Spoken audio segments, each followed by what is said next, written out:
What if the most notorious female serial killer in U.S. history was not born, but made? A chilling question that sends shivers down the spine as we venture into the abyss that is the life of Aileen Wuornos. Aileen's story begins not with her crimes, but with her birth into an unfortunate set of circumstances. Born in Michigan in the late 1950s, her life was a tumultuous storm right from the start. Her father, a convicted child molester, was incarcerated at the time of her birth, and her mother, overwhelmed by the responsibilities of parenthood, abandoned Aileen and her older brother when she was just 4 years old. The siblings were adopted by their maternal grandparents, but this was no safe haven. Aileen's grandfather was a harsh and abusive man, and her grandmother turned a blind eye to the chaos. As a young girl, Aileen faced not only the physical abuse from her grandfather, but also the profound sense of abandonment and neglect. Such a tumultuous childhood would be enough to break anyone's spirit, but Aileen's struggles didn't end there. At the tender age of 15, she was thrown out of her grandparents' home and left to fend for herself. She was forced into a life of survival, taking to the streets, engaging in petty crime, and eventually descending into the world of prostitution. This harsh reality of her early life paints a grim picture of a girl's fight for survival. A girl who was failed by society, by her family, and by the system that was supposed to protect her. But how did this troubled girl become the most notorious female serial killer in U.S. history? The answer to that lies not in the question of nature versus nurture, but in the abyss that was Aileen Wuornos' life. The darkness that enveloped her from an early age, the abuse, the abandonment, the struggle for survival, all paved the way for a tragic and terrifying transformation. But how did a troubled girl become a cold-blooded killer? Let's delve deeper into the darkness. Unravel the thread of Aileen's life, and you'll find a tale of desperation, survival, and a lethal resolve. Aileen Wuornos' existence was a far cry from the American dream. The streets were her home, her school, her battlefield. The biting cold of winter, the searing heat of summer, the relentless hunger. These were her constant companions. Like a ship adrift in a stormy sea, the world was against her, and survival was her only compass. Aileen's introduction to prostitution was less a choice and more a cruel hand of fate. The street corners became her workplace, her sanctuary, her hunting ground. Each passing car held a potential client, a potential threat. In this dangerous world, Aileen learned to navigate the shadows, the whispers, the glances. She became an expert in the perilous dance of survival, the art of the hustle. But the street life is a harsh teacher. It strips away innocence, replaces dreams with nightmares, and hope with despair. Aileen's reality was a world away from the glitz and glamour of Hollywood's portrayal. It was a world of darkness, of violence, of drugs, a world that chews you up and spits you out. Yet, in this hostile environment, Aileen found a kind of power. With each passing day, she grew tougher, stronger, more resilient. Her survival instinct was honed to a razor's edge. Her resolve hardened like steel. Aileen was a woman on the edge, a ticking time bomb waiting to explode. Beneath the surface, though, there was something else at play. A simmering rage, a burning resentment, a thirst for vengeance. The world had dealt her a bad hand, and Aileen was ready to fight back.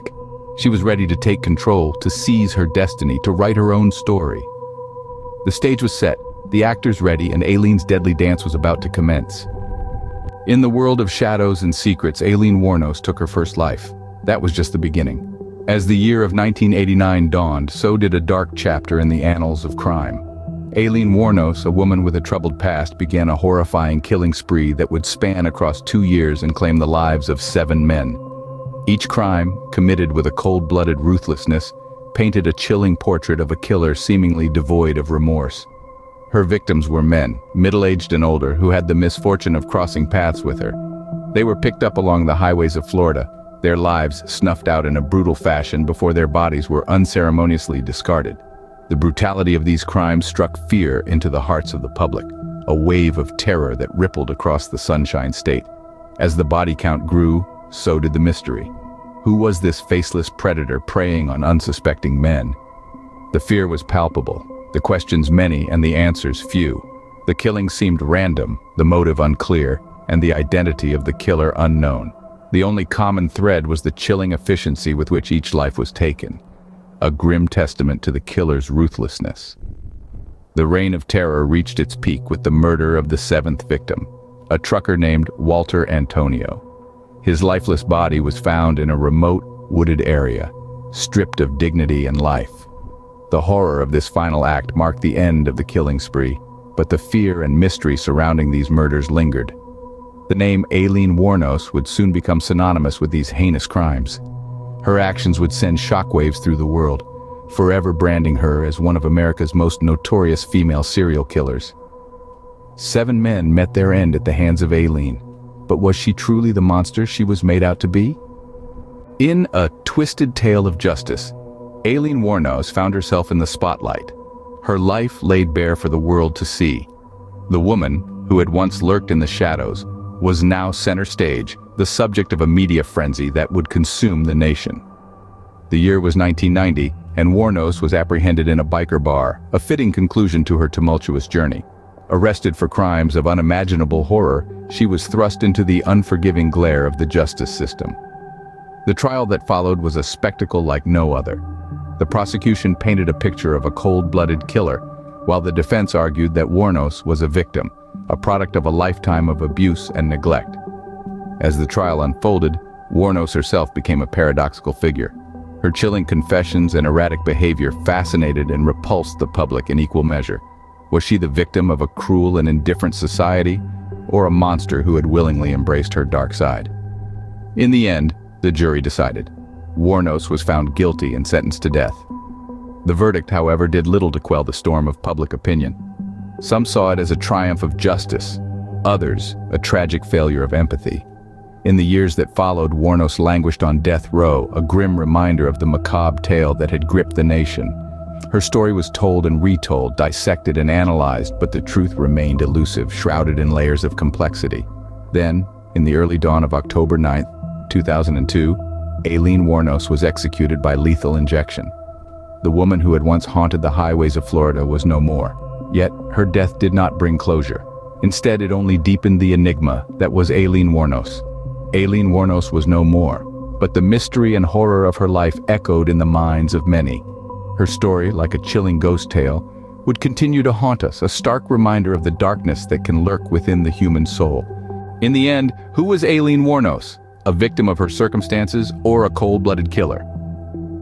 As we delve into the final chapter of our story, we're left with a chilling afterthought that eludes a simple answer. Aileen Wuornos's life was no fairy tale. From a childhood marred by abuse and neglect to a tumultuous adulthood lived on the fringes of society, her journey was one of relentless struggle. A life that many of us would find unimaginable became her bitter reality. Was she then merely a product of her circumstances, an inevitable outcome of a life devoid of love, security, and opportunity? On the other hand, we cannot ignore the grim reality of her crimes. 7 men lost their lives at her hands, their endings as tragic as they were brutal. Was Aileen a predator, ruthlessly hunting down her victims under the guise of a damsel in distress? Or was she a desperate woman driven to the edge, resorting to violence as her only means of survival? The dichotomy of Aileen Wuornos, the victim and the perpetrator, presents a stark and unsettling paradox. It forces us to confront the uncomfortable reality that sometimes those who inflict harm have themselves been deeply wounded. Yet it also reminds us that suffering, no matter how profound, cannot justify the taking of another's life. As we reflect on Aileen's life and her crimes, we're left with more questions than answers. She was, undeniably, a woman who suffered greatly, and a woman who caused great suffering. Was her path predestined by a cruel twist of fate, or did she have a choice in the darkness that consumed her? As we bid goodbye to the tale of Aileen Wuornos, we leave you with a chilling thought. Are monsters born, or are they made? The answer, it seems, remains shrouded in the shadows of our understanding, a haunting reflection of the complexities of human nature.